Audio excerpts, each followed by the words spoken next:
او په 15 مادو کې د عیاشۍ او فحاشۍ داسې فرمان صادر کړ. لومړی ماده: د دغه فرمان له اعلان څخه وروسته هیڅ یوه ښځه په کابل کې او د افغانستان په ګردو ښارونو کې په حجاب او پرده کې ګرځېدلی نشي. شرعي حجاب ممنوع دی.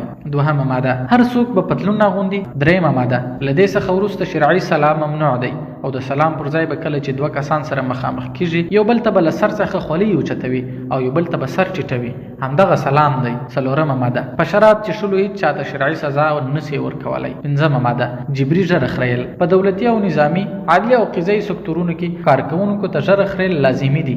مختلفینو ته به قانوني جزا ورکولی شي. پنځمه ماده: له دې څخه وروسته به د جمعې ورځې پر ځای د پنجشنبې په ورځ رسمي رخصتي وي او د جمعې ورځ به د رسمي کار ورځ وي. مختلفینو ته به سزا ورکولی شي. اومه ماده: په افغانستان کې د دې فرمان له صدور څخه وروسته د قرض ورکولو په کاروبار چورلټ بندیز دی. قرض حسن هیڅوک نه اخیستلی شي نه یې ورکولی شي. اتمه ماده: هر ځوان او سالم افغان به هر کال 5 روپۍ نغدي دولت ته ورکوي. نهمه ماده: عسکري دوره 3 کاله وړیا شوه. هر مکلف افغان به دغه دوره جبري تیروي. لسمه ماده: دینی عالمان به له دې وروسته ولسي دولتي جرګو ته معرفي کولی نشي ځکه چې دوی د وکیلانو د پریکړو مخه ډب کوي او خنډونه پکې اچوي. 11مه ماده: د امر بالمعروف او نهي عن المنکر نظام له نن څخه موقوف ګڼل کیږي ځکه چې د بشر د هر ډول ازادۍ حق سلبوي. 12مه ماده: د محتسب نظام له دې وروسته لغوه دی.